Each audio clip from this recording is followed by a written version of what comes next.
अभिवादन स्वीकार कीजिए ब्रजेश मिश्रा का और आप देखना शुरू कर चुके हैं द डिबेट।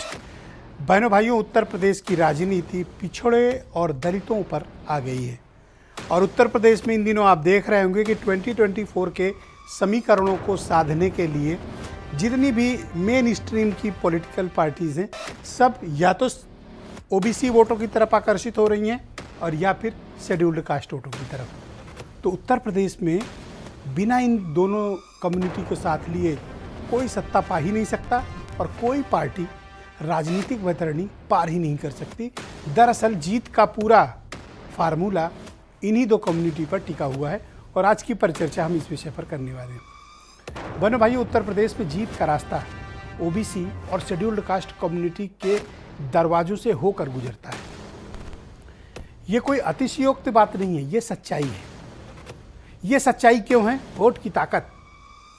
इन दो कम्युनिटी के पास उत्तर प्रदेश में 70% से ज़्यादा का वोट शेयर है। कितना? 70%। अगर आप ओबीसी, शेड्यूल्ड कास्ट और इस पर मुस्लिम ओबीसी भी जोड़ देते हैं, मोर देन 70% वोट शेयर है इनका।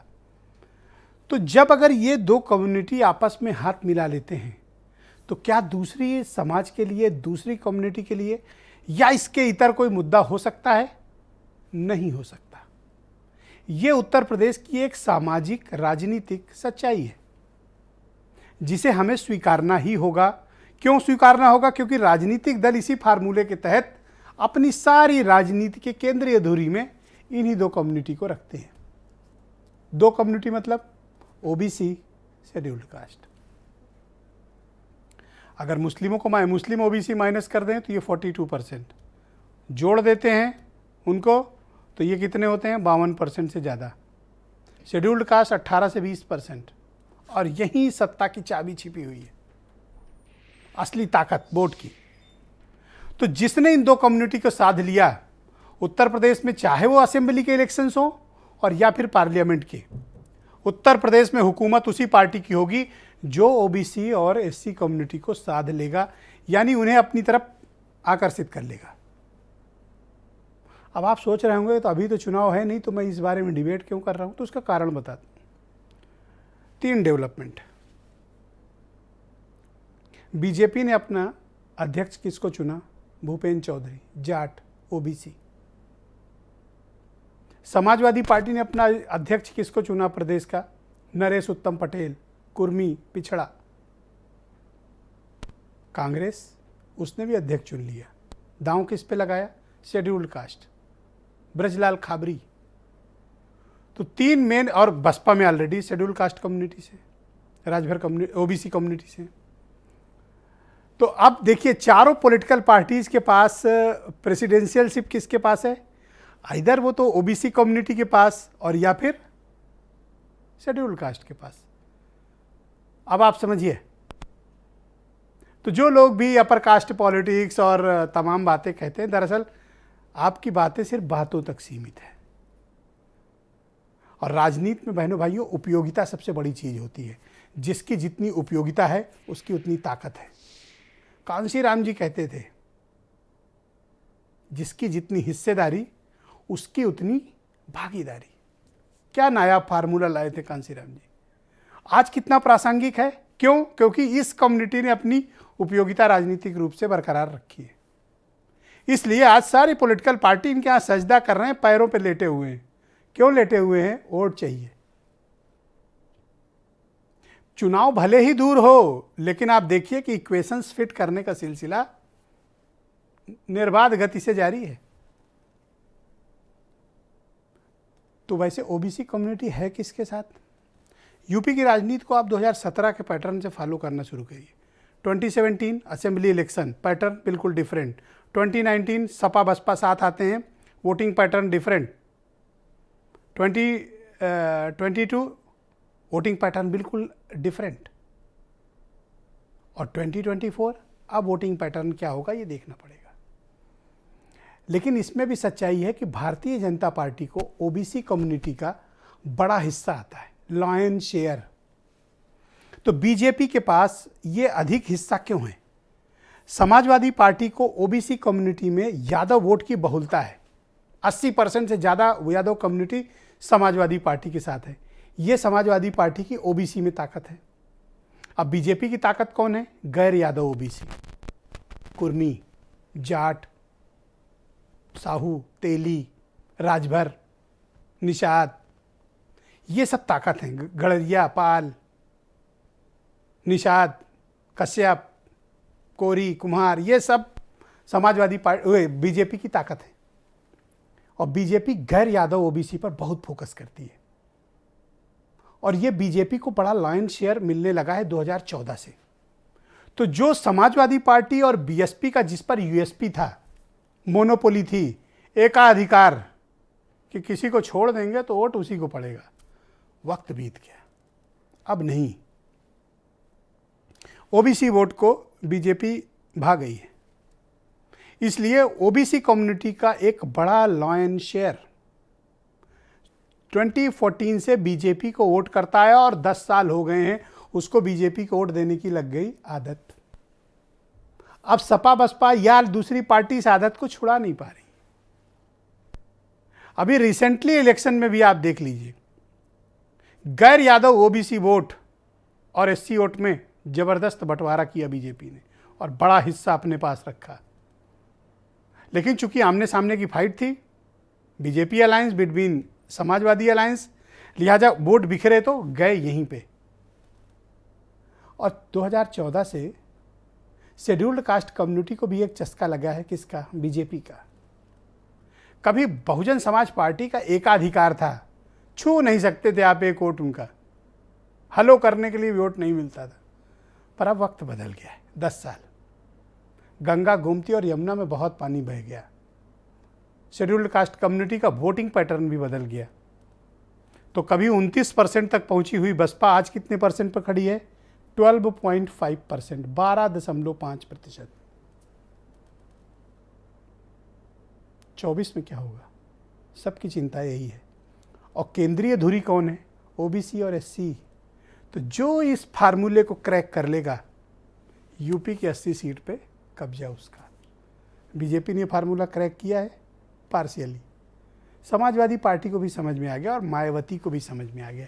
इसीलिए 9 अक्टूबर से कांसी राम जी के लिए एक चेतना यात्रा निकलवा रही हैं। घूम घूम के पूरे उत्तर प्रदेश में बताएंगी कि कांसी राम जी ने क्या किया था। यानी दलितों को वापस कांसी राम जी की प्राइड से जोड़ने की कोशिश कामयाब होगी। हो भी सकती है, नहीं भी हो सकती है। क्यों नहीं हो सकती है? उसका कारण है। कारण क्या है कि भारतीय जनता पार्टी ने शेड्यूल्ड कास्ट कम्युनिटी के भीतर अपनी पकड़ को इतनी मजबूत कर लिया है कि वो कम्युनिटी समाजवादी पार्टी की तरफ तो मुंह कम करती है, बीएसपी को फाइट में नहीं मानती। तो रास्ता कहाँ है? एक ही express highway, Bharatiya Janata party. Congress संघर्ष कर रही है और उसने एक शेड्यूल्ड कास्ट कम्युनिटी के संगठन के व्यक्ति को अध्यक्ष बना दिया। किसको? ब्रजलाल खाबरी। खाबरी कौन है? खाबरी बहुजन समाज पार्टी के कैडर के नेता रहे हैं, मायावती के बिल्कुल खास। और जब 12 में मायावती की 12 तक सरकार थी, खाबरी बहुत ताकतवर नेता थे, पूरे बुंदेलखंड पे कब्जा। और मायावती उनका संगठन में इस्तेमाल करती थी, राज्यसभा तक भेजी थी। लेकिन बाद में अनबन हुई और खाबरी बाहर आए। अब खाबरी कांग्रेस के साथ हैं और खाबरी कहाँ हैं? कांग्रेस के अध्यक्ष। तो चारों पार्टी में कौन अध्यक्ष है? फिर से याद करिए, फिर मेरी इस बात पे लौट के आइए। कौन है? या तो ओबीसी या शेड्यूल्ड कास्ट। यही फार्मूला छिपा है। आज की चर्चा इसी पे। तो मेरे साथ अमित पुरी हैं भारतीय जनता पार्टी से, अरुण राजभर एसबीएसपी के जनरल सेक्रेटरी, उमाशंकर पांडे कांग्रेस से हैं, किशन देव मौर्य महान दल के प्रभारी हैं, धर्मवीर चौधरी हैं और सबसे हमारे एक स्पेशल गेस्ट को आज मैंने बुलाया, आसिम वकार जी को।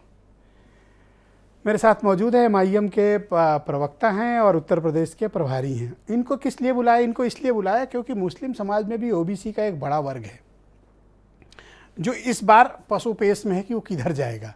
इनकी तरफ जाएगा, बीएसपी में जाएगा, कांग्रेस, या फिर अपने घर में रहेगा। घर मतलब समाजवादी पार्टी में। और बीरेंद्र सिंह जी हमारे स्टेट हेड। तो आज की डिबेट बहुत राजनीतिक है, पूरी राजनीतिक डिबेट है। तो इस कार्यक्रम की शुरुआत करते हैं। मेरे साथ अमित पुरी जी मौजूद है। कार्यक्रम की शुरुआत उन्हीं से करते हैं। तो भाई, आपका क्या कारण है कि आपने भी इस बार दांव ओबीसी पे लगाया, जबकि बीजेपी का इतिहास ये है कि जब भी पार्लियामेंट के इलेक्शन आते हैं बीजेपी ने हमेशा रमापति राम त्रिपाठी से शुरू करिए तो लास्ट टाइम के 2019 तक महेंद्र पांडे तक हर बार आपने ब्राह्मण अध्यक्ष रखा, लेकिन इस बार ओबीसी जाट क्यों? मुझे लगता है कि मेरी स्मृति तो अभी क्षीण नहीं हुई। आपके साथ दो अवसरों पर इसी पॉलिटिकल बहस के दो अलग अलग एंगल पे मैं बैठा जी। एक धर्मवीर चौधरी जी भी हमारे साथ मौजूद हैं, स्वागत, बीएसपी के प्रवक्ता जी। जब हम चित्रकूट के अंदर लक्ष्य तय कर रहे थे तो उस दिन भी जेरे बहस ये मुद्दा आया कि बीजेपी ने यह टारगेट सेट किया, क्यों किया।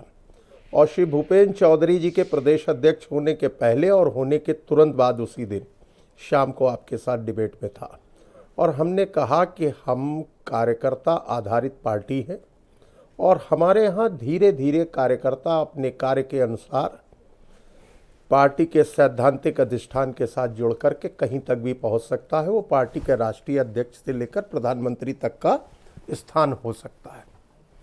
किसी एक परिवार, एक वंश, एक जाति विशेष में सिमटी हुई पार्टी। तो आपकी ओबीसी वोट बैंक में कोई दिलचस्पी नहीं पूरी जी? मैं आपके शब्दों में घिरने वाला खिलाड़ी नहीं हूं। आपको ये क्यों लगता है कि मैं कोई खेल खेल रहा हूं, किसी को फंसा रहा हूं? अरे ठीक है, लेट्स बी फेयर इनफ, कोई दिक्कत नहीं है। मैं कहता हूं हमारी दिलचस्पी गरीब कल्याण की योजनाओं में है, पॉलिटिक्स ऑफ परफॉर्मेंस में है और डिलीवरी सिस्टम के अंदर है। और इसी से निकला था एक शब्द जिस पे एक दिन आपने बहस की थी, लाभार्थी। ये लाभार्थी कोई वोट तबका नहीं है, ये पॉलिटिक्स ऑफ परफॉर्मेंस से निकला है। और चूंकि गरीब कल्याण की योजनाएं समाज के पिछड़े, उजड़े, शोषित और वंचित वर्ग के समाज की अभिप्साओं जो अनुत्तरित थी, उन्हें श्री नरेंद्र मोदी की अगुवाई में और श्री योगी आदित्यनाथ, ये तो परम ज्ञान हुआ, लेकिन ये बताइए कि ओबीसी आप वोट क्यों दें, एससी आप वोट क्यों दें? ये उनसे पूछिएगा, आपसे पूछ रहा अरे मैं बता रहा हूं ना, ये जो फॉल्स नरेटिव सेट किए जाते हैं ना, किसान आंदोलन हो गया, भूपेंद्र चौधरी भगा दिए गए, जाटों के बीच में बीजेपी नहीं, परिणाम आया ठाई ठाई फेस। ब्राह्मण भाजपा से नाराज है, एकदम उसने शपथ खा ली है। नहीं, संजय सिंह साहब तड़का देने के लिए आने लगे, उनकी बड़ी टीवी डिबेटें उत्तर प्रदेश में प्रायोजित होने लगी आप पार्टी की। नतीजा सर्वे रह गया और जो सर्वे भवंतु सुखना की कल्पना वाले थे वो सेवा का अवसर पाकर दोबारा जनादेश लेकर उत्तर प्रदेश में आ गए। तो यानी आपकी कोई राजनीतिक महत्वाकांक्षा के उद्देश्य से आपने भूपेंद्र चौधरी को मैंने रैंडमली बना दिया आपने? मतलब ना, मैंने रैंडम नहीं कहा। Don't put your words into my mouth. मैंने कहा संगठन आधारित पार्टी है। जनसंघ से लेकर के 10 अक्टूबर 1951 में कानपुर में जब पहला अधिवेशन जनसंघ का हुआ था, तब से लेकर आज तक समय समय पर जो कार्यकर्ता पार्टी के वैचारिक अधिष्ठान के साथ जुड़ते रहे, वो आगे बढ़ते रहे और संगठन का काम करते रहे। भला हो जिसमें देश का काम वो। धर्मवीर चौधरी बहुजन समाज पार्टी के राष्ट्रीय प्रवक्ता हैं, मेरे साथ जुड़ चुके हैं। चौधरी जी बहुत शुक्रिया आपका। ये आप इक्वेशन देख रहे होंगे उत्तर प्रदेश की, तो आप ये चीज़ महसूस आप भी कर रहे होंगे कि पिछले कुछ एक महीने से जो पेशबंदियां हो रही हैं पॉलिटिकल पार्टीज़ की, वो ओबीसी और शेड्यूल्ड कास्ट कम्युनिटी के इर्द गिर्द बुनी जा रही हैं, रची जा रही हैं और बिल्टअप की जा रही हैं। बीएसपी भी उसी दिशा में आगे बढ़ रही, कांसीराम जी के उसमें शुरू कर रहे हैं आप लोग भी। तो क्या बीएसपी के जो वोट बेस था जिसका मैंने जिक्र किया डिबेट के प्रारंभ में, 29% थे आप कहाँ पहुँचे हैं? 12.5%। वापस अचीव कर पाइएगा, क्योंकि आपके वोटर को बीजेपी को वोट देने का चस्का लगा हुआ है। आपको क्यों वोट दे?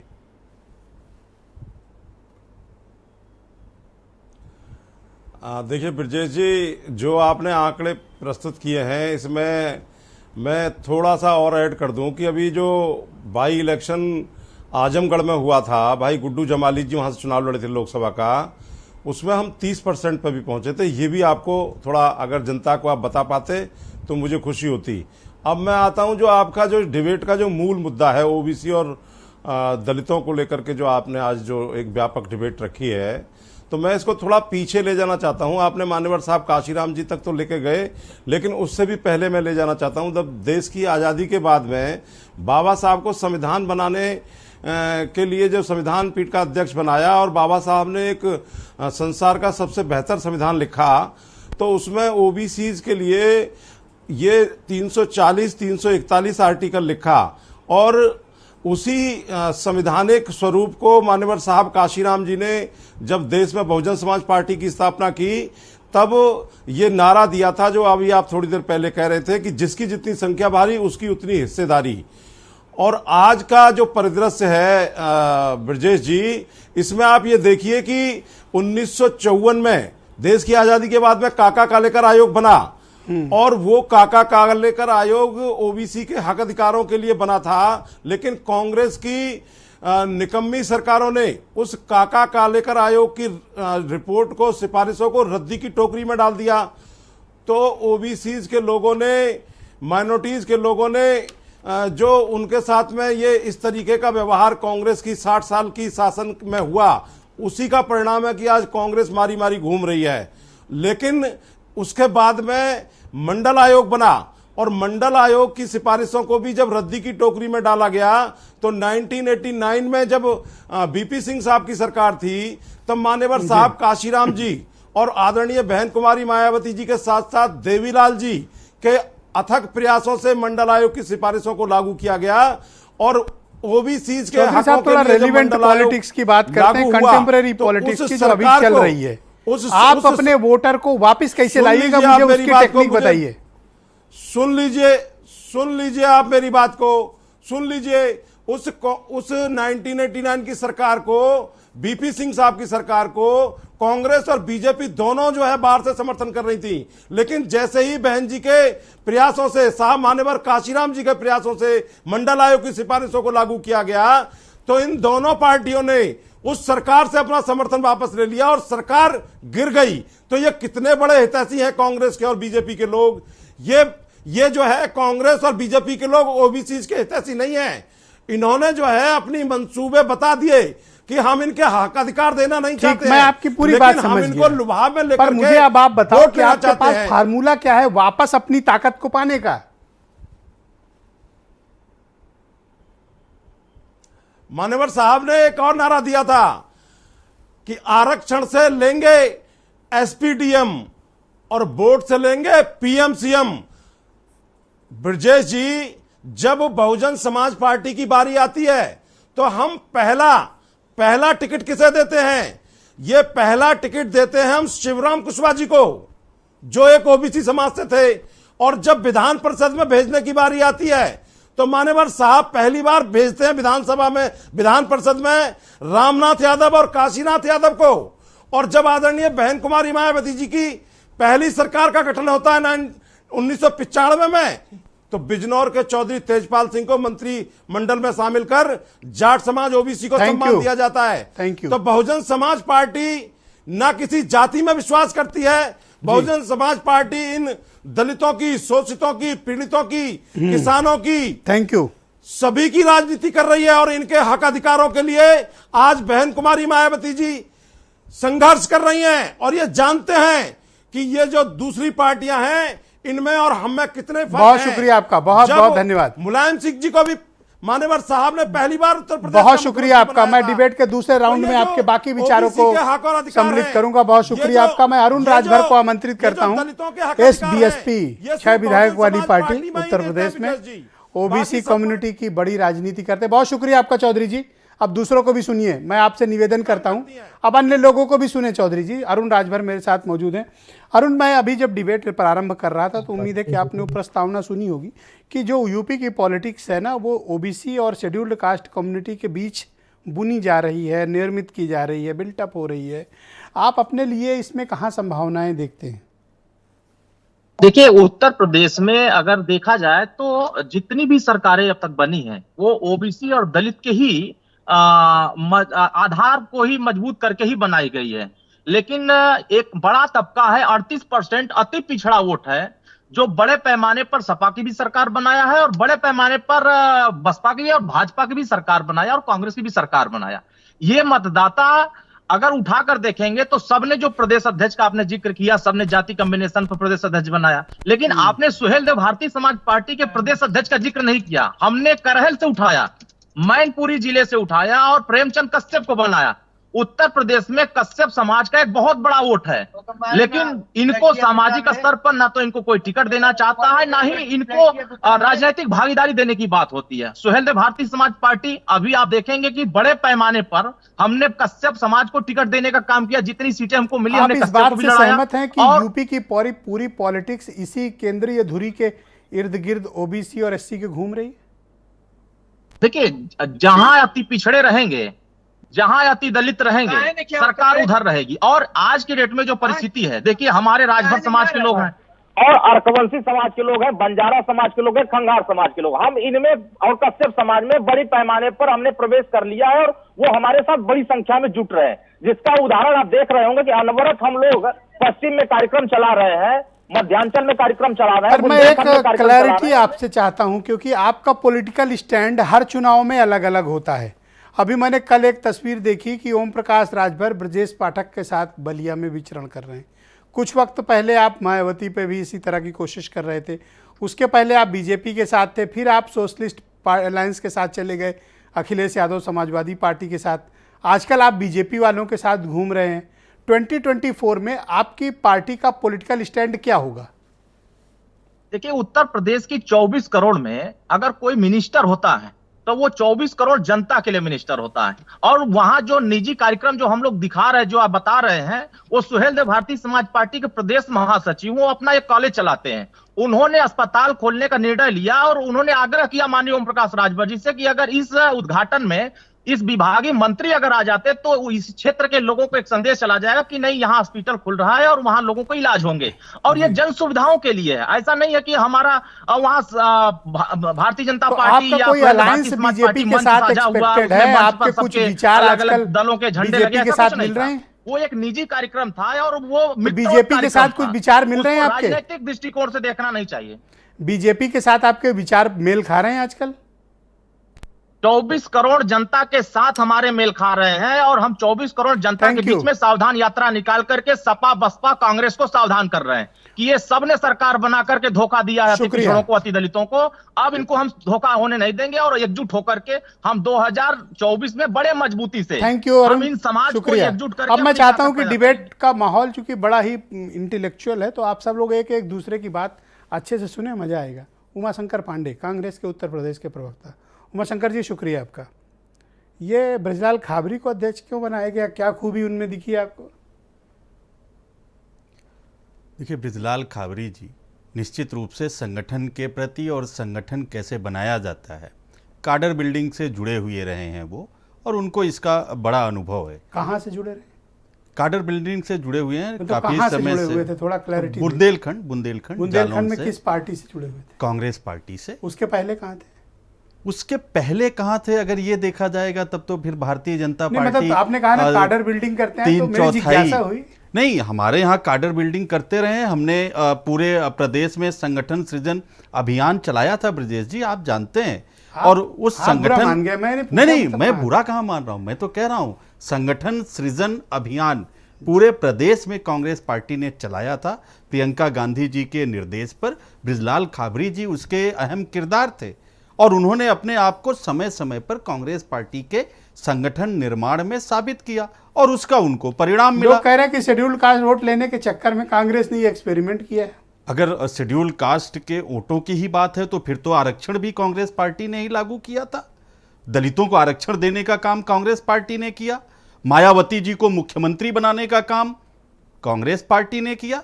जब PV Narasimha Rao ji prime minister थे, हम उनके साथ मिलकर चुनाव लड़े, तब मायावती जी परिदृश्य में आई और एक बार नहीं आगे भी किया। हमने तो मुलायम सिंह यादव जी को भी मुख्यमंत्री बनाने का काम किया। हमने दलितों को आगे बढ़ाया। कांग्रेस परंपरागत रूप से उमाशंकर जी या तो अपर कास्ट में लाती थी या फिर ओबीसी लाती, जैसे अजय लल्लू को लाए थे। पर इस तरह का एक्सपेरिमेंट बहुत लंबे समय पहले कांग्रेस ने किया, तो उसके बाद किया नहीं था। अभी किया है, तो इसलिए सवाल पूछा जा रहा है। देखिए, महावीर प्रसाद जी भी हमारे यही कह रहा हूँ, बहुत पहले किया था वो। देखिए, वो कोई सोच समझ कर नहीं होता। हाँ, सभी जातियों में लीडरशिप डेवलप होनी चाहिए जिससे वो अपने समाज का, अपने समुदाय का कल्याण कर पाए, और शायद यही सोच हमारे नेताओं की। आपको लगता है कि शेड्यूल कास्ट कम्युनिटी आपको वोट देगी पांडे जी? आपकी पार्टी मतलब कांग्रेस को? हाँ, बिल्कुल आप समझिए मायावती जी क्यों समाप्त हो गई, क्यों पीएम सीएम उनके अपने खुद के हो गए, जैसा चौधरी जी कह रहे थे। आज मोदी जी हैं उनके, एक बात आज मुझे ऑब्जेक्शन है, योगी आप जी हैं 2% उनके। वोट वाले 12.5% वाले को खत्म कह रहे हो, देखिए दो ये विधायक, आपत्तिजनक है। 2 विधायक हमारे हैं, 1 विधायक उनके हैं। वोट परसेंटेज पे बात करूं ना। अब रिजल्ट तो हाउस में कितने लोग गए इस पर निर्भर करता है। ओके, तो हमारे तो 2 एमएलए हैं और उनके आधे अधूरे हैं, उनके जो 1 हैं वो भी अधूरे हैं। तो देखिए बात ये नहीं, देखिए जाति के नाम पर ब्रजेश जी बड़ी ठेकेदारी हुई, धर्म के नाम पर बड़ी ठेकेदारी हुई, बड़े बड़े ठेकेदार हैं। अगर मायावती जी ने दलितों के लिए कुछ किया होता, अपना घर भरने के बजाय दलित की बेटी के बजाय दौलत की बेटी ना बनी हुई होती, तो ना तो आज दलित ये तो उनका- पांडे जी आप ओपन अटैक मार रहे हो। हाँ, मैं चौधरी जी आपको टाइम दूंगा, सच बोल रहा हूं, भरपूर मैं करारा सच्चाई- जवाब इनके मुंह पे देना, पर रुक मैं जाओ अभी। सच्चाई बोल रहा हूं ब्रजेश इनसे सब जी। उगलवा लेने दो मुझे, कितना इनके मन में है। मैं बता रहा हूं, देखिए हमने तो सोच समझ के उनको मुख्यमंत्री बनाया, मायावती जी को, उनके साथ मिलकर चुनाव लड़ा। उन्होंने क्या किया, दलितों को ही बेचना अभी शुरू आप कर कह दिया। रहे थे कि सबने दुकान खोली हुई, तो आपने भी तो काउंटर खोल लिया शेड्यूल नहीं, कास्ट का। नहीं, अगर ऐसा हम करते तो जो हमारे प्रदेश अध्यक्षों की लिस्ट है, खाबरी जी अध्यक्ष हैं, 6 प्रांतीय अध्यक्ष हैं, आप उठा के देख लीजिए, उसमें मुस्लिम भी कहलवाओ ना पांडे हैं, जी, उसमें छह में से ओबीसी भी 3 तो हैं, बसपाई हैं। उसमें ब्राह्मण भी हैं। हार्डकोर आप बसपाइयों देख को अपने लीजिए। अध्यक्ष बनाए हो और बता रहे हो कांग्रेस बड़ी पुरानी पार्टी है। तो ऐसे करेंगे तो हम तो श्यामा प्रसाद मुखर्जी को भी बहुत शुक्रिया। महान दल के प्रभारी किशन देव मौर्य मेरे साथ बनाया मौजूद हैं। था। किशन जी बहुत स्वागत आपका, धन्यवाद। देख रहे हैं इन दिनों उत्तर प्रदेश में ओबीसी और एससी सेंट्रिक पॉलिटिक्स बहुत जोर पकड़ रही है और सब अपने अपने मतलब औजार को धार दे रहे हैं। कोई काउंटर खोल रहा है, कोई दुकान खोल रहा है, कोई पूरा मॉल खोल के बैठा है, कोई पहले से गाड़ाबंदी किए हुए है। आप लोग अपने लिए कहीं जगह पाते हो? पहले आदरणीय नेताजी के जल्द स्वस्थ होने की कामना करता हूं महान दल परिवार की तरफ से। क्योंकि मैं आपकी डिबेट देख रहा था और सबने अपनी बात रखी। जो मुख्य मुद्दा ये था कि 2024 में आने वाले चुनाव में दलित पिछड़ों की क्या भूमिका रहेगी। ये सिर्फ 2024 बताओ का मुद्दा टॉपिक नहीं कैसा है? ये टॉपिक ठीक चुना गया डिबेट के लिए? बहुत अच्छा है, बहुत अच्छा टॉपिक है और हम चाहते हैं कि इन पे चर्चा होनी चाहिए, चाहे वो समाजवादी पार्टी हो, चाहे वो बसपा हो, चाहे वो भाजपा हो। ये केवल 2024 का मामला नहीं है, हर चुनाव में इससे बात होती, चर्चा होती है, लेकिन चुनाव के बाद ना दलित को कुछ मिलता है, ना पिछड़े समाज को कुछ मिलता है।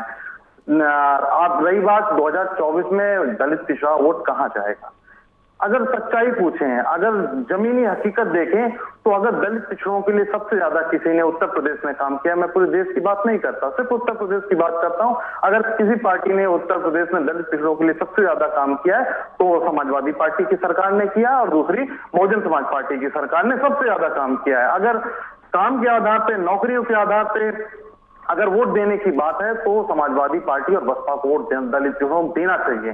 तो आप तो ओपन बैटिंग कर रहे हैं सपा बसपा के लिए? नहीं, मैं ओपन बैटिंग नहीं कर रहा हूं, मैं अपनी बात रखना चाहता हूं, जैसे सबने अपनी बात रखी, मैं अपनी बात रखता हूं। लेकिन सच्चाई ये है कि जब वोट देने का नंबर आता है तो जो दलित पिछड़े हैं उनकी पहली प्राथमिकता भारतीय जनता पार्टी बन जाती है। क्यों बन जाती है? क्योंकि जो हमारे दलित पिछड़ों की पार्टियां हैं, समाजवादी पार्टी और बसपा, उनकी कहीं ना कहीं रणनीति में बहुत बड़ी चूक है। उनकी रणनीति बनाने में बड़ी जो चूक हो रही है कि जहां भारतीय जनता पार्टी दलित पिछड़ों को वोट लेने के लिए संजय निषाद जी, जिनके ऊपर तमाम तरह के आरोप लगे हैं, थाना फूंकने का आरोप लगा, मर्डर का आरोप लगा, और सबसे बड़ी बात कि जिन्होंने भगवान श्री राम का अपमान किया, जिन्होंने भगवान श्री राम को निषाद की वंशज बताया, उनसे भारतीय जनता पार्टी अलायंस करती है, उन्हें सम्मान देती है।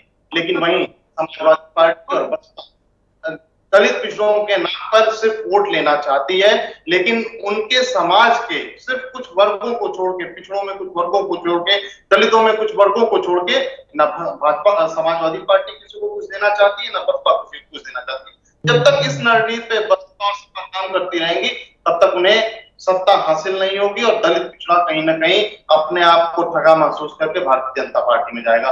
और सच्चाई ये भी है कि अगर समाजवादी पार्टी ने जी और आने वाले समय में दलित पिछड़ों को सम्मान दिया हो। जैसे 2024 का चुनाव आ रहा है, उसमें अगर समाजवादी पार्टी और बसपा ने एक साथ मिलकर चुनाव लड़ा, पिछली बार 2019 में चुनाव लड़ा था, उन्हें अच्छा परिणाम नहीं मिला। तो लेकिन आप चाहते हो इस कि बार सपा बसपा में अलायंस हो जाए 2024 में? बिल्कुल, अगर ये होता है तो मैं मानता हूं कि भाजपा को एक बड़ा विकल्प, टक्कर देने का एक बड़ा विकल्प मिलेगा। तो क्या जिससे कांग्रेस भारतीय पर आपने जनता पार्टी कंबल से डाल लड़ा दिया? जा कांग्रेस सकता की चिंता नहीं है आपको? है। मैं कांग्रेस के, देखिए कांग्रेस तो कोई लड़ाई में उत्तर प्रदेश में है नहीं। क्यों? क्योंकि कांग्रेस के पास कोई बेस वोट नहीं है, कोई अपना आधार नहीं है जिससे वो क्यों लड़ाई खाबरी जी को ले आए? अब कांग्रेस- शेड्यूल कास्ट बता रहे हैं, उनकी तरफ आएंगे?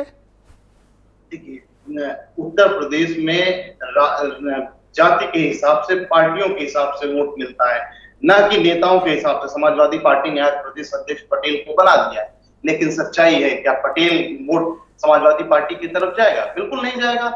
जहां आज यादव समाज को ये पता है कि जब तक समाजवादी पार्टी सरकार में आएगी तब तक उसे सम्मान मिलेगा, नौकरियां मिलेंगी। थैंक यू यादव मौर्य समाज जी। को मैं पता है डिबेट के नेक्स्ट कि राउंड में आपके मैं बाकी 2 मिनट में विचारों अपनी को बात भी कंप्लीट कर लूं। सम्मिलित करता 2 हूं। मिनट में अपनी बात कंप्लीट। जी कंप्लीट कर लें आप, 20 मिनट। सेकंड जी। जी, जाटो समाज को पता है कि बसपा सरकार में आएगी तो उन्हें लाभ मिलेगा। उसी तरह पटेल समाज को भी ये पता है, निषाद समाज को भी ये पता है, और महान दल का जो बेस वोट है कुशवाहा मौर्य साहब के सैनी और दलित कमजोर बहुत समाज, शुक्रिया उसे भी आपका। पता है। तो जाति के हिसाब से जैसे सब लोग अपनी पार्टियां मजबूत करेंगे, उस हिसाब से उन्हें वोट बहुत मिलेगा। शुक्रिया। और हमारे खास मेहमान आसिम वकार जी की बारी। सबकी ओपिनियन कलेक्ट करने के बाद अब आसिम वकार जी से बात करते हैं। वकार साहब, बहुत शुक्रिया आपका। आप भी महसूस कर रहे होंगे कि पिछले 6-1 महीने से, बल्कि 3-4 महीने से ज़्यादा आप देख रहे होंगे कि जितने भी मेन स्ट्रीम की पॉलिटिकल पार्टीज उत्तर प्रदेश में हैं, इन सब के फोकस में या तो ओबीसी हैं या शेड्यूल्ड कास्ट है। और जब मैं ओबीसी की बात करता हूं तो ग्रैंड ओबीसी फॉर्मेट की बात करता हूं, जिसमें 10-11% या 12% के आसपास मुस्लिम ओबीसी भी सम्मिलित हैं। तो आप इस पर क्या ओपिनियन रखते हैं, और जो मुस्लिम ओबीसी है इसके बारे में भी आपकी क्या धारणा है कि इनका पॉलिटिकल मूव क्या रहता है? देखिए, सबकी बातें मैंने बहुत गौर से सुनी। हर आदमी अपने फ़ायदे के हिसाब से यहाँ बात करके जा रहा है, लेकिन मैं समझता हूँ कि किसी को ये नहीं पता है कि करना क्या है, बीजेपी को हराना कैसे है, अपने को आगे बढ़ाना कैसे है। बस बोलना है, बोलने आ गए। ये हमारे भाई बैठे हैं छोटे अरुण राजभर साहब, सबसे मज़ेदार बात तो इन्हीं ने कही। बुरा ना मानिएगा हजरत, अभी चुनाव से पहले बड़ा चिल्ला चिल्ला के, लंबे लंबे टोपियां लगा के, पीली पीली, और खदेड़ा होबे बीजेपी खदेड़ा होबे। और चुनाव के बाद अभी बहुत दिन नहीं गुजरे और आपका नारा बदल गया कि दुम छल्ला होबे, बीजेपी की दुम छल्ला होबे। दुम छल्ला बन गए आप तो। अब इस मानसिकता के साथ आप लड़ाई लड़ेंगे? पहले तो ये तय कर लीजिए है कहाँ, आप खदेड़ा करेंगे या दुम छल्ला बनेंगे? साहब आप कहां तक खड़े हैं? नहीं, एक second, no interruption please, no Arun please. पहला राउंड है, कोई किसी को इंटरप्ट नहीं, फ्री टाइम है सबका। बोलिए वकार साहब। नहीं सर, मैंने झूठ बोला ही नहीं। अगर मैंने कोई गलत बात की होती, कोई गलत बयानी की होती, कोई झूठ बोला होता, पर मुसलमान झूठा आरोप लगाया Please, no, होता, अरुण, तो मैं please. सजा का हकदार था। सर, आप चुनाव से पहले के भाषण उठा के देख लीजिए। भगा के रख देंगे, बीजेपी खत्म कर देंगे, और मुख्यमंत्री को इजेक्ट कर देंगे, और खदेड़ा कर देंगे, और फदेड़ा कर देंगे, और अब दुम छल्ला बन जाएंगे, दुम में लटक जाएंगे, हमको ले लो। No no no, don't use इस तरह की डेरोगेटरी वर्ड मत यूज करें। अरुण प्लीज, अरुण नो, ये इंटरेक्शन का टाइम नहीं। मैं नेक्स्ट राउंड में दूंगा, आप अपना हिसाब बराबर कर लेना। ओनली अरुण, ओनली आसिम वकार। बोलिए वकार साहब, गो अहेड अनइंटरप्टेड। मैं तो झूठ बोल ही नहीं रहा हूं। नहीं, मैं तो झूठ बोल ही नहीं रहा हूं। मैं तो वही बोल रहा जो मैंने सुना, और मैं जितने पैनल में बैठे सबने यही सुना होगा। खदेड़ा तो आपने भी सुना, आपने चलाया खूब। और मैं आपसे कहता था कि सर कोई खदेड़ा पदेड़ा नहीं, ये जीत जाएंगे, सब बीजेपी में भाग जाएंगे, ये तुम छल्ले हैं। और आप मुझसे कहते थे नहीं ऐसा नहीं है। ब्रजेश भाई याद है ना आपको? आप टारगेट करके आए हैं कि आप इनको इंसल्ट करेंगे। आप बता रहा हूं। छल्ला क्या होता है? दुम में लटकने वाला सर पीछे। उत्तर तो प्रदेश की सबसे जनता आखिर में इनको दुम में भंगी बना के लटकता छोड़ है, दी, जिसका कोई भिखमंगा काम नहीं बना होता है, दी, लेकिन वोट लटका लेने रहता लायक है, हकदार दलित नहीं दुम छोड़ चल पाए। रहा। उससे ज्यादा तो गांव का बीडीसी भी वोट पा जाता जितना ये वोट पाए हैं। अरुण, एक मिनट शांत नहीं रह सकते हो आप? सुन लो, थोड़ा सा सर, इतना धैर्य हम में होना चाहिए कि आलोचना भी सुनेंगे, मैं बोलूं? पूरे हक से सुनेंगे। बोलिए वकार साहब। सर देखिए मुझे आदत है सच बोलने की। अब जिसको सच बोलने की आदत है वो तो सच बोलेगा, और जिसको सच सुनने की आदत है वो सच सुनेगा, जिसको नहीं है वो नाराज होएगा, होने दीजिए नाराज। सर सच्चाई ये है कि मैंने आपके यहाँ भी 2-3 दिन पहले डिबेट पे आया था, मैंने आपसे कहा था भारतीय जनता पार्टी ने सबको ये दिखाया कि बीजेपी हिंदू पार्टी, और उन्होंने इनको मजबूर कर दिया, ये सब जाल में फंस गए। अब 17 का चुनाव गया, 19 का चुनाव गया, 22 का चुनाव गया, अखिलेश जी भी हिंदू बनने पर तैयार हो गए। मंदिर मंदिर दे मंदिर ले मंदिर, अपने को दिखा रहे थे कि मैं हिंदू हूं, और राहुल गांधी बेचारे जनेऊ दिखा रहे थे अपना, और मंदिर जा रहे हैं और टीका लगा रहे हैं। लेकिन सच्चाई यह है कि हिंदू बन के बीजेपी से आप नहीं लड़ सकते। उसने अपने को दिखा दिया। वो हिंदुओं पे एक जादू छोड़ के आई है कि मुसलमानों को ये कर देंगे, मुसलमानों को वो कर देंगे, मुसलमानों को परेशान कर देंगे। सर मैंने आपके चैनल पे बोला था बीजेपी का वोट बैंक 41%। बीजेपी को हराना है तो या तो आप 41 से 5% ऊपर जाइए, या बीजेपी के 41% को घटा के 30% पे लाइए, 25% पे लाइए। ये दोनों काम आपको अगर करना है और कर सकते हैं तो आप लड़ाई में हैं, वरना नहीं है। कांग्रेस जो राजनीति कर रही है, कांग्रेस राजनीति कर रही है, वो कर रही है छात्र राजनीति। छात्र राजनीति सुना है ना? छात्रों को नारे लगाना आते हैं खूब बढ़िया बढ़िया करके। उनको ये मालूम है कि बहुत हमारे में एनर्जी बहुत है, हम हिला के रख देंगे, सब पत्थर हिला देंगे, पहाड़ हिला देंगे, लेकिन कैसे हिलाएंगे ये नहीं पता। उनको ये पता हम सब उठा देंगे, पहाड़ पूरा उठा के पलट देंगे। वकार साहब, बुरा लेकिन मत कैसे मानना, उठाएंगे? आपका 1% वोट भी नहीं कहाँ है ले जाएंगे यूपी में, उठाकर नहीं पता। और आप इन सबको ऐसा ज्ञान दे रहे हो जैसे आप टीचर हो और ये आपके स्टूडेंट। नहीं सर, हमारा बहुत वोट बैंक है, और हमारा वोट बैंक बढ़ने ना पाए इसलिए डरते हैं। ये 5%, 3% की बात हमारा कर रहे हैं, वोट बैंक खुद इतना लड़ है करके कि 5% हटा हमने देते हैं। अपनी जगह बनाई है, और हमारे बिना अब उत्तर प्रदेश की राजनीति की बात नहीं की जाती है। असद ओवैसी साहब के बिना कोई भी, अब उत्तर प्रदेश हो या महाराष्ट्र हो या दिल्ली हो या बिहार हो या बंगाल हो, असद ओवैसी साहब के बिना ये राजनीति देश की अब नहीं हो रही है। मुसलमान का नाम आते ही असद ओवैसी साहब का नाम आने लगता है।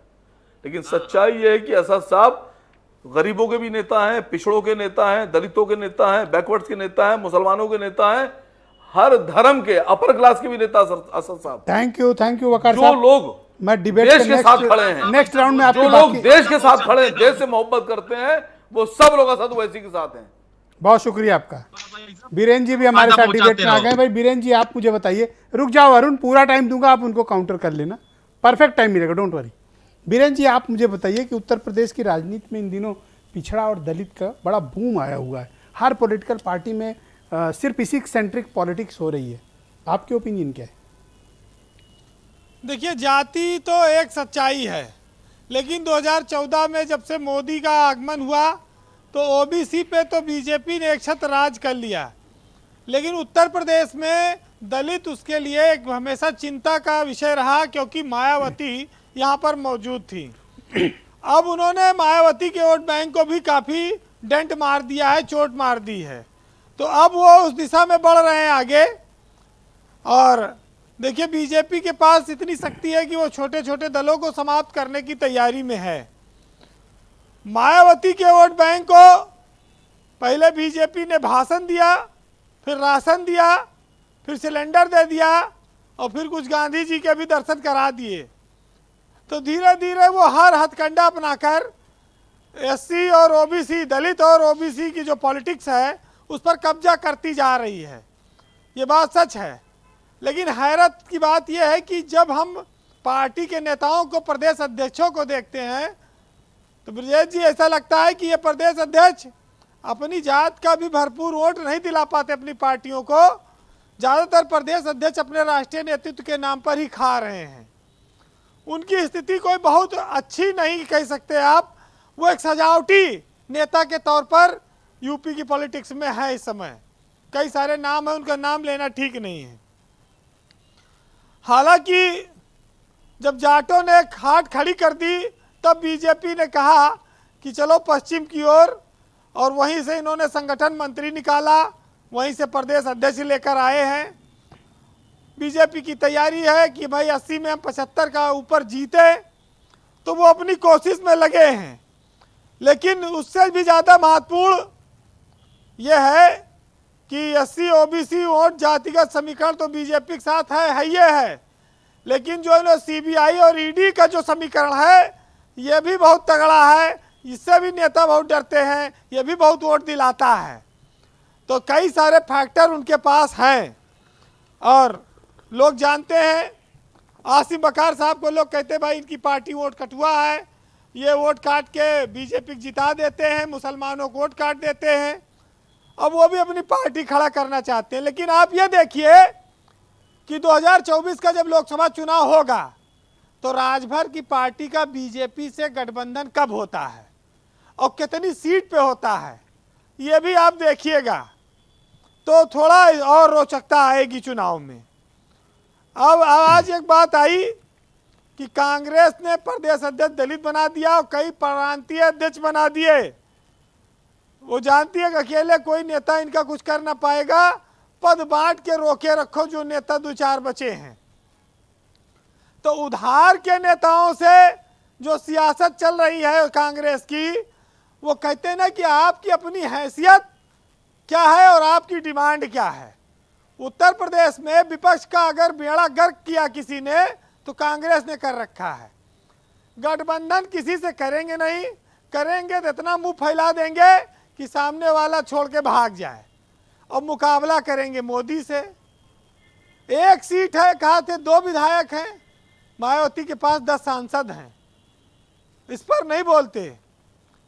आप मायावती के एक विधायक को तो याद रखते हैं, सांसदों को भूल जाते हैं। ब्रजेश जी, यूपी में बीजेपी जानती है कि ये कांग्रेस मायावती से ज़्यादा उसको लड़ना अखिलेश यादव से है। 111 विधायक है उनके पास, जनाधार है उनके पास। बीजेपी और सपा का मुकाबला होगा लोकसभा चुनाव में। ये लोग गठबंधन में जिनको आना हो आए, बीजेपी के साथ जो गठबंधन में नहीं है, अगर आप देख लीजिए निषाद को या अनुप्रिया पटेल को, तो छोटे दलों की क्या हैसियत बच रही? या तो वो सपा के साथ जाएं या बीजेपी के साथ जाएं, 2 में से एक जगह आपको रहना पड़ेगा, आपकी मजबूरी है। दलित वोट का लोग व्यापार कहते हैं, दलित वोट ओबीसी वोट को लोग आज आज़ादी के बाद से ले रहे हैं, लेकिन दलित और ओबीसी की स्थिति क्यों नहीं सुधरती? उनको आप शिक्षित करिए, मजबूत करिए। आरक्षण जो एक बार पा जाए दलित में, जो आईएएस बन जाए, उसके बच्चे ना ले, ये सब चीज़ों पर कभी बहस नहीं होती है। आप देखिए कितनी विचित्रता है। कुल मिलाकर आप ये कह सकते हैं कि हम दलितों के घर नेता बहुत खाना खाते हैं। कभी दलितों को अपने घर भी बुला खिलाओ ना, वहाँ नहीं बुलाते। भाई 4-5 साल से खा रहे हो, तब दलित भी कह रहे हैं हमें भी बुलाओ, हम भी ज़रा देखें, मेज कुर्सी बैठ के खाएं। अगर ये चीज़ शुरू हो जाए तो ये जो 17 जातियों को एससी वर्ग में शामिल करने के लिए कोशिश चल रही है, हंगामा चल रहा है, इसकी जरूरत ही ना पड़ेगी। वैसे जात पात, 5 किलो राशन और मट्टी तेल से लेके गैस सिलेंडर, तमाम सारी योजनाएं चलती रहती हैं। बीजेपी के पास आदमी एक है, काम अनेक है, और उसका लक्ष्य जो है उसका मुकाबला करना अभी कठिन दिखता है। जी वीरेन जी। ब्रजेश जी, अमित पुरी साहब बैठे हैं, उनके लिए 4 लाइनें कह के समापन करूंगा कि बहुत चिंता न करो, आपका मामला ठीक चल रहा है। एक साहित्यकार ने लिखा है कि ओबीसी और दलित की चिंता न करना, कि गजरे बनाओ और न तुम हार बनाओ, और इंसानियत को पकड़ लो, तलवार बनाओ, और तुमको विकास करने की क्या है जरूरत, बस मंदिर और गाय पकड़ लो, सरकार बनाओ। बहुत शुक्रिया वीरेन जी, आपका बहुत बहुत धन्यवाद। मैं रुक करूंगा बहुजन समाज पार्टी के राष्ट्रीय प्रवक्ता धर्मवीर चौधरी की तरफ। चौधरी जी, डिबेट के पहले राउंड में आपने देखा कांग्रेस ने आपके ऊपर ओपन अटैक कर दिया, कारण क्या है? कारण वही शेड्यूल कास्ट वोट की लड़ाई। देखिए ब्रजेश जी, कांग्रेस के प्रवक्ता अपना आपा खो चुके हैं, पार्टी खो चुके हैं, जनाधार खो चुके हैं, वोट खो चुके हैं, तो ये इस तरीके के स्टेटमेंट देंगे। ये भूल जाते हैं कि बाबा साहब ने कानून मंत्री के पद से इस्तीफा दिया था और अपने अनुयायियों को ये कहा था कि इस कांग्रेस के कभी चार आने के मेंबर भी मत बनना। तो कांग्रेस को तो श्राप है बाबा साहब का, ये कभी पनप नहीं सकती। और आज प्रदेश में जो ब्रजलाल खाबरी साहब को इन्होंने प्रदेश अध्यक्ष बनाया है, नसीमुद्दीन सिद्दीकी साहब को बनाया है, नकुल दुबे साहब को बनाया है, तो ना इनके पास में अपनी जमीन है, ना नर्सरी है, ना पौधे हैं, ना बीज है। ये सब जो है उधार के नेताओं से, ये सब हमारे यहाँ के नेता गए हुए हैं और ये कब तक वहां रहेंगे ये पता नहीं है। ये इनके पास में कुछ नहीं है और ये बाबा साहब के श्राप से कभी पनप नहीं सकते, क्योंकि इन्होंने कांग्रेस के लोगों ने धोखा दिया दलित समाज के लोगों को, ओबीसी समाज के लोगों को, इसीलिए ये अपना मानसिक संतुलन खो चुके हैं और इसीलिए ये बताइए कि बसपाइयों की जो टीम लाकर कांग्रेस उत्तर प्रदेश में बनाई गई है, बीजेपी के ऊपर ये बीजेपी के लोग भी दूध के धुले हुए नहीं है, ना ओबीसी के लिए ना दलितों के लिए। ये केशव प्रसाद मौर्य को प्रदेश अध्यक्ष बनाते हैं, लेकिन मुख्यमंत्री की जब बारी आती है तो बाबा योगी आदित्यनाथ को बनाते हैं। ये धनखड़ साहब को वाइस प्रेसिडेंट बनाते हैं, लेकिन किसी जाट को राजस्थान का मुख्यमंत्री नहीं बनाते हैं। और इनके प्रदेश अध्यक्ष जो जाट समाज के हैं, जब जाटों ने इनको आईना दिखा दिया और प्रधानमंत्री को यह कहना पड़ा कि मेरी तपस्या में कोई कमी रह गई, किसान बिल वापस लेने पड़े, तो ये भूपेंद्र चौधरी को निकाल के ले आए, जो ये कह रहे थे कि मुझे तो 8 दिन पहले ही पता चला कि मैं जाट हूं। ऐसे नेता बनाए हैं इन्होंने जिनको अपनी जाति बताने में भी शर्म आती है। तो ये भूपेंद्र चौधरी जी की क्या वोट ले पाएंगे? अरे क्या बात कर रहे हैं, इतने बड़े जाट नेता हैं। बहुजन समाज आप उनसे सिर्फ इसलिए जलते हैं क्योंकि आप भी उसी कम्युनिटी से हैं और अपनी कम्युनिटी के बड़े नेता हैं। जो सबसे बड़ी रहनुमाई करती है वो बीएसपी करती है। थैंक यू बहन कुमारी मायावती जी करती है। Yes Arun Rajbhar, thank you Chaudhary ji. थोड़ा इस राउंड में टाइम कम है, प्लीज थोड़ा कोऑपरेट करें। Thank you Arun. ये क्या दुमछल्ला वाली बात कही थी उन्होंने? वो अपनी बात बोलने से पहले अपने गिरेबान में झांक नहीं पाते हैं कि 4 बार सरकार बनाए, एक भी मुसहर के बेटे को सिपाही नहीं बना पाए और बात दलितों की करते हैं। बात जब खरवार की आती है, बात जब हेला की आती है, बात जब नट की आती है, तब ये दलित नहीं कहलाए जाते हैं। दलित में कौन सा दलित होता है? सिर्फ हरिजन दलित चमार सिर्फ दलित नहीं होता है। दलितों में बहुत सारे दलित हैं जो अति दलित हैं, जिनको बहुजन समाज पार्टी ने 4 बार में एक बार भी राजनीतिक भागीदारी और सामाजिक भागीदारी नहीं है। जब आसिम वकार बोल रहे थे तब आप बड़े व्यग्र थे। आसिम वकार को जवाब देते नहीं बन रहा है। नहीं, आसिम वकार के तो वजूद कुछ पता नहीं है। निकल जा रहे हो आप, उनको जवाब नहीं दे पा रहे हो। और जब चुनाव लड़ने जाते हैं तो प्रधान सभी का वोट पाते हैं, जिनकी ऐसी भाषा मत बोलो चौधरी जी।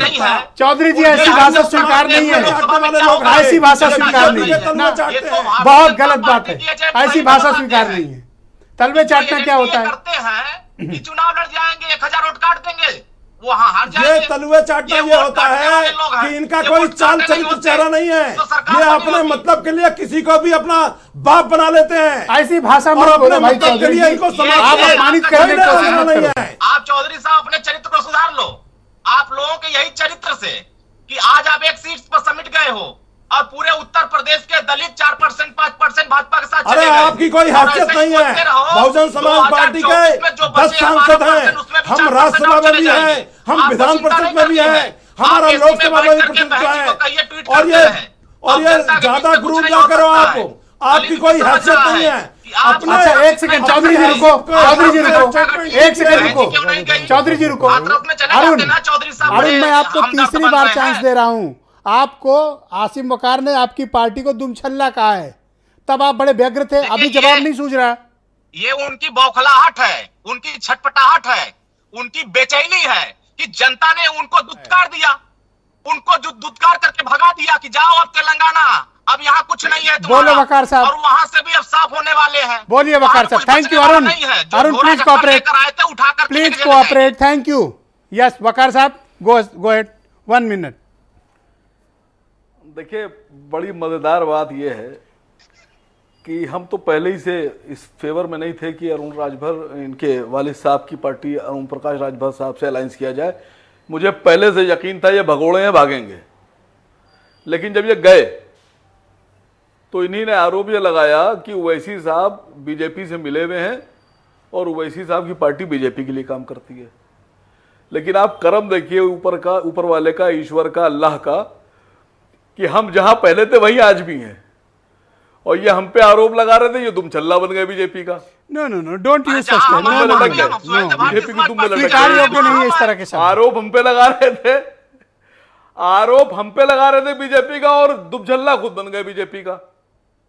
मसला ये है कि जवाब कौन देगा? रिजल्ट उठाकर देख लो, पता चल जाएगा। जहां 400 भाई आपके पास वीडियो होगा, नहीं होगा मैं दे दूंगा। ऊपर जाएंगे वकार साहब। मैंने जो पहले कहा था उसका भी वीडियो में दे दूंगा। खदेड़ाओ भदेड़ाओ वाला आप वकार साहब और बाद वाला वीडियो भी दे दूंगा मैं। करके आप आकर के मसला ये है कि जनता ऐसे झूठे लोगों पर अब भरोसा नहीं करेगी। आपको एक बीडीसी भी नेता नहीं मानता है। अरे भाई बोलने तो दो मेरे भाई। एक सेकंड अरुण, रुको ना। नो अरुण गलत बात है, अरुण गलत बात है ना।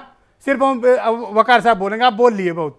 बोलो वकार साहब, कंप्लीट करो। अच्छा सर, मैं देखिए, मैं तो झूठ बोल ही नहीं रहा और ना मैं झूठ बोलता। सब यहां बैठे हैं, और खासकर आपसे कह रहा हूं, क्या ओम प्रकाश राजभर साहब ने जब अलायंस तोड़ा तो क्या ये नहीं कहा था इन्हीं ने, अरुण राजभर ने टीवी के ऊपर की ओवैसी साहब बीजेपी के लिए काम कर रहे हैं, बीजेपी से मिले हैं, बीजेपी कहा था। अरे आज भी कह रहा हूं आप एजेंट। एक सेकंड रुको अरुण, रुको, मैं खुद ही कह रहा हूं खड़े हैं। एजेंट नहीं होते तो मुसलमान सर हम तो आज भी वही खड़े हैं। अब ये बताइए बीजेपी का दुम छल्ला कौन है? नो नो, और सच्चाई में बीजेपी से कौन मिला हुआ है? थैंक यू वकार साहब। यस उमा शंकर, देखिए इनको जो वोट मिले, उमा शंकर, देखिए क्या दलित पॉलिटिक्स की राह पर कांग्रेस आगे बढ़ रही है? इनको जो वोट, देखिए दलितों ने, थैंक यू वकार साहब शुक्रिया, वकार साहब शुक्रिया। ब्रजेश जी देखिए, उमा शंकर को ऐसे गठबंधन किया दलित, थैंक यू वकार साहब शुक्रिया। और जो इनको वोट मिले वो ब्रजेश जी विरोध में मिले वाला नहीं है, हाथ नहीं ब्रजेश जी, थैंक यू। अपने वोटर्स के साथ दोनों लोग शांत होइए, उमा शंकर की बारी है। उमा शंकर गो अहेड, जी जी बोलिए। ब्रजेश जी देखिए, दलित तो हमेशा कांग्रेस के साथ रहा, बीच में कुछ समय नहीं रहा। शुक्रिया वकार साहब, शुक्रिया। अब वो दलित फिर आ रहा है। शुक्रिया वकार साहब। धर्मवीर जी ने दो बातें कही। पहली बात तो ये कि बाबा साहब का श्राप है, बाबा साहब के साथ भी और बाबा साहब के बाद भी 50-60 सालों तक कांग्रेस पार्टी ने इस देश की सत्ता संभाली। अब वो बाबा साहब का आशीर्वाद था या बाबा साहब का श्राप था, वो भारत समाचार के दर्शक तय कर लेंगे। आपकी दुर्गति क्यों हो गई? सुन तो लीजिए, एक लोकसभा की बता रहे हैं के लिए, अरे सुन लीजिए, आपको बहन कुमारी मायावती जी के पास आना पड़ा। धर्मवीर जी सुन लीजिए, पांडे जी आज बोल नहीं पा रहे हो। सुन लीजिए, नहीं तथ्यात्मक समाज के लोगों सुन लीजिए। अरे कौन सा तथ्य अब रह अरे गया? मैं बता रहा हूं ना, हाँ, बाबा तो साहब का जवाब दो। आशीर्वाद हो गया। अब दूसरी बात सुन लीजिए, क्या बोल रहे हैं बताओ? ब्रजलाल खाबरी हो या जो भी, नसीमुद्दीन सिद्दीकी जी, वो लोग हैं नकुल दुबे जो जी, 60 साल में भी ये बाबा साहब को लोग भारत डूबते जहाज को छोड़कर चले वो आए, लोग हैं तभी जो तो 60 मायावती साल जी को तक घर इस में देश बैठना में पड़ा। दलितों का डूबते उत्थान नहीं ये होने लोग देना आए चाहते ना, हैं। तभी तो आप आपके खत्म राज्य हुए। में सबसे ज्यादा ये लोग पिता वहां हुए। आए, कहां वो आए? दलित समाज के जहां लोग हुए। इनका असली ये घर मायावती के है, लोग हुए। जहां इनको पता इसीलिए था आपको कि कांग्रेस इन ही दलितों सबको ने आगे बढ़ा बढ़ाया। सकती है, और आज कांग्रेस उत्तर ही प्रदेश दलितों में को आगे बढ़ा सकती है, आपके पास में कोई जमीन कांग्रेस नहीं ही है, ब्राह्मणों 30 को सालों आगे में। बढ़ा सकती है, और भविष्य में भी ओबीसी कोई और जमीन मुस्लिम नहीं को होगी भी आपके कांग्रेस पास में। ही बहुत आगे शुक्रिया, बढ़ा धन्यवाद। सकती है। धन्यवाद। इसलिए ये लोग डूबते जहाज को छोड़कर आए। सब बसपाइयों को इकट्ठा करके कांग्रेस बना ली हो यूपी में। नहीं, हमने तो सबको, देखिए कांग्रेस पार्टी सबको तो बराबर का कंप्लेन है सम्मान चौधरी देती जी है। की। और डूबते जहाज पे कौन रहता है ब्रजेश जी? डूबता हुआ जहाज है बसपा। मायावती जी घर में बैठी हर है। पॉलिटिकल पार्टी में कांग्रेस पार्टी सब के जगह साथ बसपा मिलकर की ईंटें एक लगी बार हैं, फिर से लोग, चाहे कांग्रेस हो, जो चाहे जनता की समाजवादी पार्टी हो राजनीति होती है, या बीजेपी हो, उसके साथ हर लोग जगह आके खड़े हो गए। ईंटें बीएसपी की लगी हैं। कहाँ है बीएसपी मायावती? की ईंट से सबकी इमारत बनी हुई है इस अरे समय, महल चाहे बन गया बीजेपी, मायावती चाहे जी का। समाजवादी, चाहे मायावती कांग्रेस। जी ने महल बनवा लिया ब्रजेश जी। शुक्रिया किशन देव सबकी मौर्य, ईंटें थैंक लेके यू, महल बनवा लिया। थैंक यू किशन देव मौर्य। क्या आपको लगता है कि उत्तर प्रदेश में अपोजिशन का कोई ग्रैंड अलायंस आकार ले सकता है? बिल्कुल ले सकता है, और कैसे? उस पर मैं मानता हूं, उस पर चर्चाएं भी चल रही हैं और होना चाहिए। भारतीय जनता पार्टी उत्तर प्रदेश में 2014 में दलित पिछड़ों का बड़ा वोट बैंक लेकर गई, 2017 में बड़ा वोट बैंक लेकर गई और 2019 और 2022 के चुनाव में उत्तर प्रदेश में बड़ा वोट बैंक लेकर गई। उसमें सबसे बड़ा वोट बैंक कुशवाहा मौर्य साहब के सैनिक का वोट था, जो पूरी तरह से भारतीय जनता पार्टी की तरफ चला गया। लेकिन दुख की बात यह है कि आज भारतीय जनता पार्टी केंद्र में भी सरकार है और प्रदेश में भी सरकार है, और उसमें भी कुशवाहा मौर्य साहब के सैनिक का एक डिप्टी सीएम भी बना रखा है। लेकिन इसके बावजूद सबसे ज्यादा अगर किसी पे अत्याचार अन्याय हो रहा है तो कुशवाहा मौर्य साहब के तो ये कुछ इकट्ठे हो सकते हैं, ये ग्रैंड अलायंस का कोई आकार हो सकता है? सर मैं अपनी बिल्कुल होगा, मैं अपनी बात को कंप्लीट करना चाहता हूँ। यस प्लीज, वक्त थोड़ा कम है, प्लीज कोऑपरेट थोड़ा। मैं संक्षेप में कहूंगा, आगरा के सैया में एक कुशवाहा समाज की बेटी के साथ बलात्कार होता है। जो प्रशासन को पीड़िता को न्याय दिलाना चाहिए, वही प्रशासन मिलकर जो बलात्कारी है उसे बचाने का प्रयास करता है। क्यों करता है? क्योंकि वो बलात्कारी जो है 10 सेकंड समाज का है।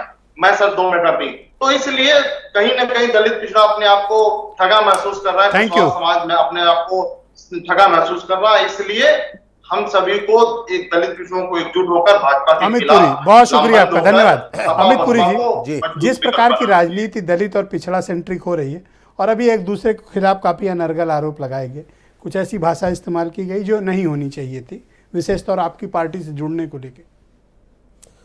देखिए, मैं मानता हूं कि राजनीति के अंदर विरोध होना चाहिए, प्रतिशोध नहीं, नंबर 1। क्योंकि गेस्ट हाउस कांड भी जब हो रहा था तब भी हमने खुल करके सामने आकर के उसका विरोध किया, और कमर के नीचे और पीठ के पीछे वार नहीं होना चाहिए, नंबर 2। अभी एक पॉलिटिकल फैक्ट आया, मैं किसी के वर्बल डायरिया के बीच में कूदना नहीं चाहता, लेकिन एक फैक्ट आया कि मायावती जी को कांग्रेस ने मुख्यमंत्री बनाया। ये इनकरेक्ट है। कैसे? मैं बता रहा हूं, 1 मिनट सुन लो भैया, शांति सुनो। अरे हम शांत हैं। अरे आप बैठे थे, मैं नहीं बोला। पाणे जी गलत कर रहे हो, पाणे जी 1996 में कांग्रेस और बीएसपी की अलायंस होती है और बीएसपी की एक निश्चित संख्या में सीटें आती हैं और राजभवन में जाकर के ये क्लेम होने की बात होती है कि मायावती जी को मुख्यमंत्री बनाने के लिए कांग्रेस समर्थन का लेटर देगी, लेकिन कांग्रेस उससे बिट्रेयल कर गई, कांग्रेस ने वो समर्थन नहीं दिया। अरे चुनाव हमने लड़ाया डॉक्टर अम्बेडकर को, कैसे आई डॉक्टर अम्बेडकर को कॉन्स्टिट्यूएंट असेंबली में कांग्रेस ने हर कीमत पे हराने की कोशिश की। अमित पुरी बिल्कुल नहीं, नहीं, रुको पाणे जी, विरोध कर रहे थे। थैंक यू, अम्बेडकर जी का थैंक यू, बहुत शुक्रिया। ऐसे लड़ने से कोई फायदा है? अम्बेडकर जी ने कोई फायदा है? एक मिनट, कोई फायदा है? अमित पुरी जी, एक सवाल मेरे से ले लो। अमित पुरी, पाणे जी शांत हो जाओ, पाणे जी की आवाज बंद करो, ना माने तो आवाज बंद करो। अमित पुरी जी, ये ओम प्रकाश राजभर का क्या कनेक्शन है आपके साथ? देखिए, हम उस दिन भी गवाह थे ब्रजेश जी, जिस दिन खदेड़ा हो गए कि दुम छल्ला हो गए। 1 सेकंड, हम उस दिन भी गवाह थे, आप ही की बहस थी जब अरुण बैठे थे और ये चुनाव, विधानसभा चुनाव के पहले ये बात हो रही थी कि बीजेपी के शीर्ष नेतृत्व से बात हो रही है, आपको जानकारी नहीं। हमने तब भी शब्दों की शालीनता बरकरार रखी और हम आज भी शब्दों की शालीनता बरकरार रखते हैं, क्योंकि मान्यवर काशीराम जी को बहुत कोट किया गया जी। जो समस्या का असली जड़ है वो आ रहा हूं, लेकिन काशीराम जी कहते थे, मान्यवर काशीराम जी, कि हमें मजबूर सरकार चाहिए, मजबूत नहीं, और बीजेपी की अगुवाई में मजबूत सरकार दलितों और पिछड़ों की अगुवाई कर रही है, हर बार धोखा दिया, अगुवाई कर रही है, बसपा को तोड़ा, डिलीवरी सिस्टम दे रही है। बहुत शुक्रिया, बहुत शुक्रिया, बहुत बहुत धन्यवाद आप सबका, बहुत बहुत शुक्रिया सभी पार्टिसिपेंट्स का कि आप सबने अपने अपने विचार आज की परिचर्चा में प्रस्तुत किया। और बहन भाइयों, आप सबका भी बहुत शुक्रिया और धन्यवाद कार्यक्रम देखने के लिए। नमस्कार।